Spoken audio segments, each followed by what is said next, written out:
Baik, bismillahirrahmanirrahim. Assalamualaikum warahmatullahi wabarakatuh. Perkenalkan, nama saya Nurul Hasanah dari kelas IWAKO.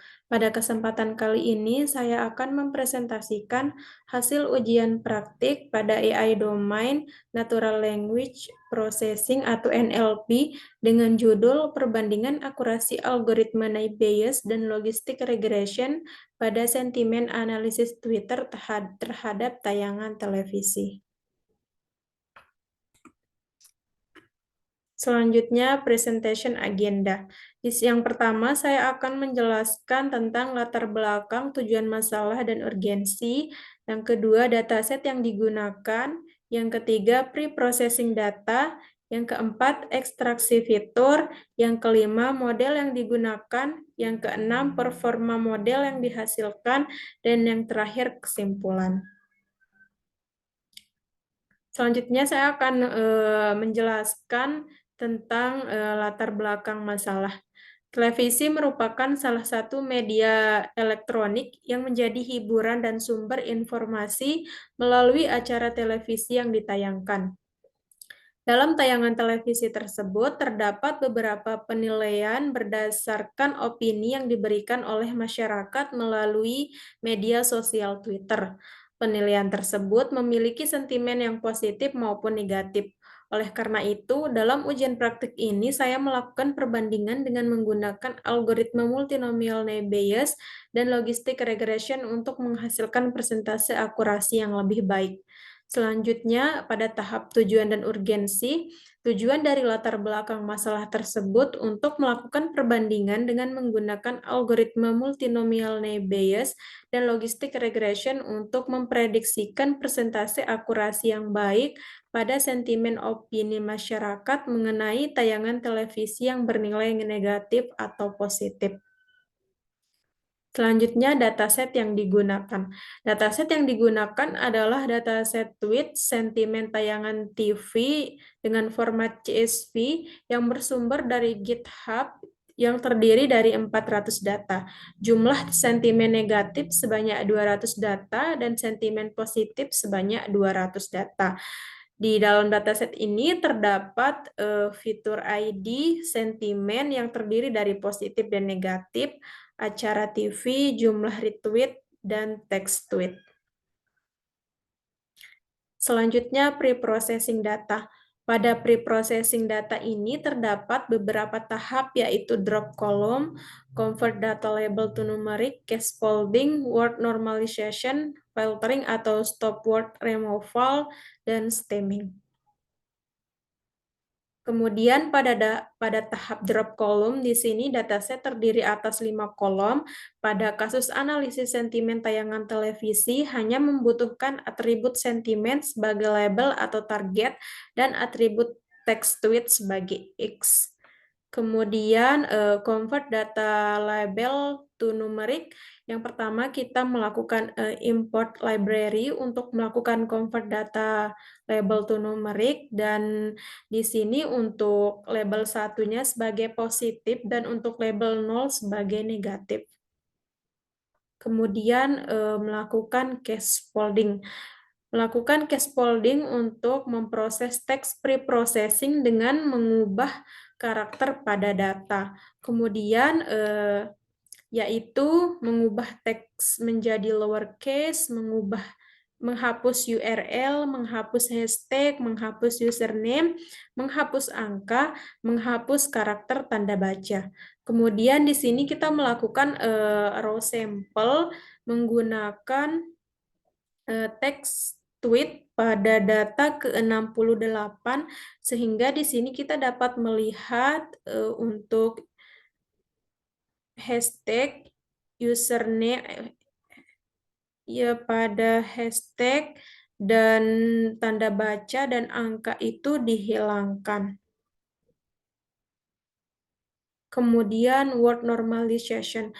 Word normalization berfungsi untuk mengubah kata tidak baku menjadi kata baku dari kumpulan slang word yang sudah tersedia pada GitHub.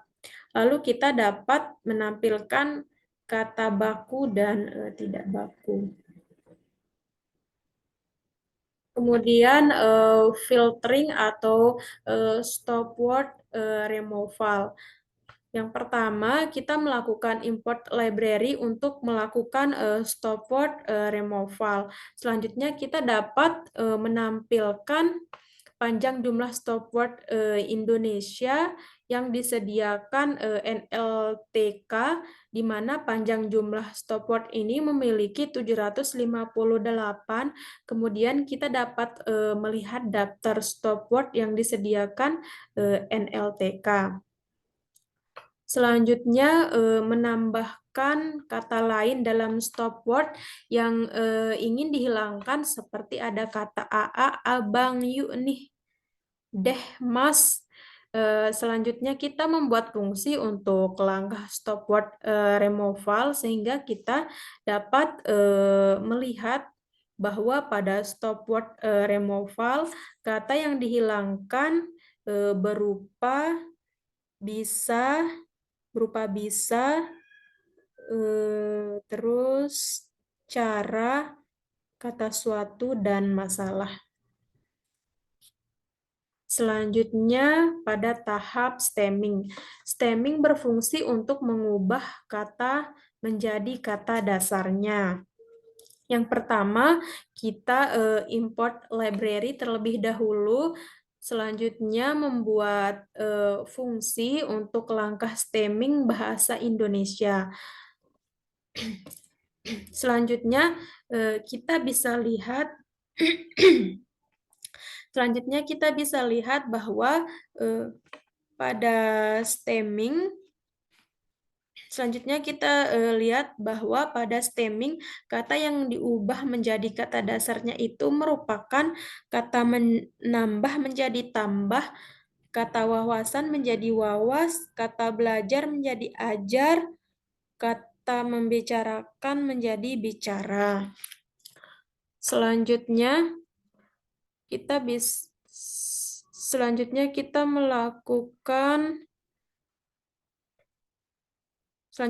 melakukan text preprocessing pipeline, di mana pada text preprocessing ini kita menambahkan kolom dengan memperhatikan waktu komputasi ketika proses text preprocessing. Lalu kita menampilkan datasetnya. Kita dapat melihat bahwa output ini menambahkan clean text, lalu kita dapat menyimpan data yang telah melalui text preprocessing.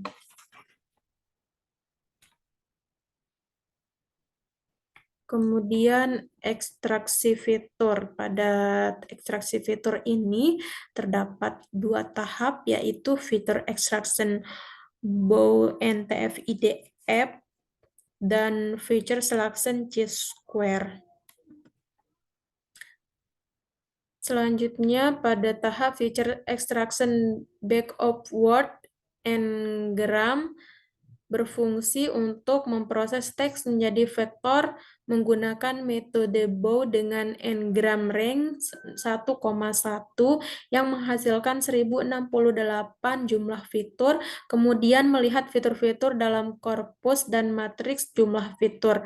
Kemudian data tersebut akan dimasukkan dalam proses pemodelan machine learning. Kemudian pada feature extraction TF-IDF dan n-gram berfungsi untuk memproses teks menjadi vektor menggunakan metode TF-IDF dengan n-gram range sebesar 1,2 yang menghasilkan 2.888 jumlah fitur, kemudian melihat fitur-fitur dalam korpus dan matriks jumlah token. Data tersebut akan dimasukkan dalam proses pemodelan machine learning. Kemudian feature selection pada chi-square.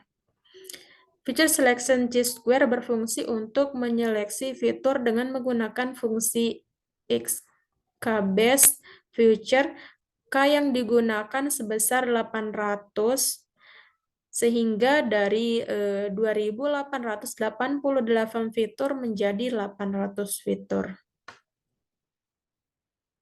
Kemudian pada G-square yaitu mengurutkan nilai yang tertinggi, semakin tinggi nilai maka semakin baik fiturnya.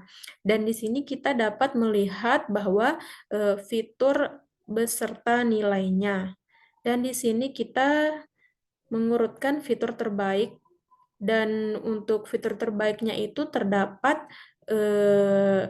fitur keren, dan untuk fitur terendahnya itu kata tindak. Kemudian menampilkan fitur-fitur yang sudah diseleksi beserta nilai vektornya pada keseluruhan data untuk dijalankan pada proses machine learning. Hanyakah fitur yang terpilih sesuai parameter K yang ditentukan sebelumnya? Di sini dapat dilihat.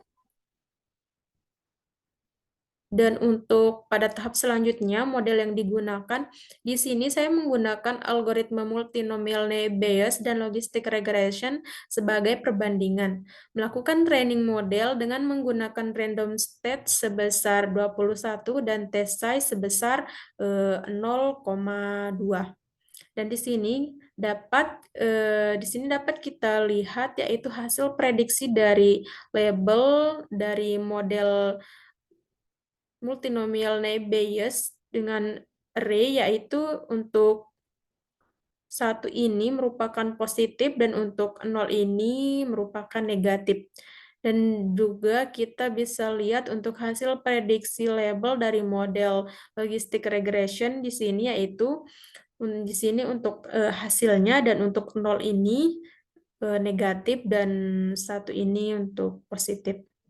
Kemudian menampilkan label sebenarnya pada data uji menggunakan y-test. Kemudian performa model yang dihasilkan. Pada algoritma multinomial naive Bayes diperoleh akurasi pengujian sebesar 93,75% dengan jumlah prediksi benar sebanyak 75 dan jumlah prediksi salah sebanyak 5. Dan untuk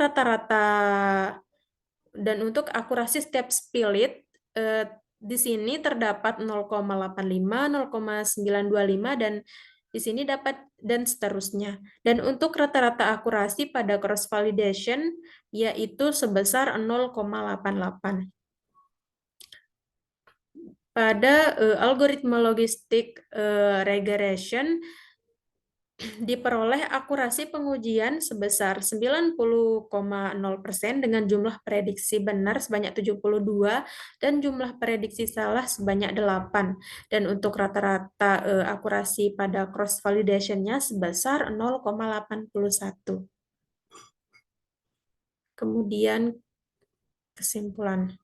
Untuk algoritma multinomial naive Bayes diperoleh akurasi pengujian sebesar 93,75%,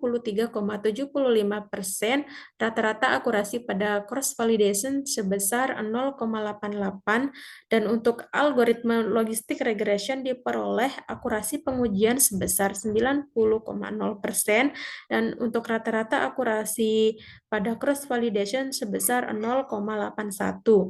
Dapat disimpulkan bahwa di antara dua algoritma yang digunakan, yaitu multinomial naive Bayes dan logistic regression, yang paling baik untuk menyelesaikan masalah analisis sentimen analisis Twitter terhadap tayangan televisi dalam melakukan klasifikasi adalah algoritma multinomial naive Bayes karena memiliki nilai akurasi prediksi yang lebih tinggi, yaitu sebesar 93,75% dengan cross validation sebesar 88%. Mungkin hanya itu yang dapat saya sampaikan. Sekian, Assalamualaikum warahmatullahi wabarakatuh.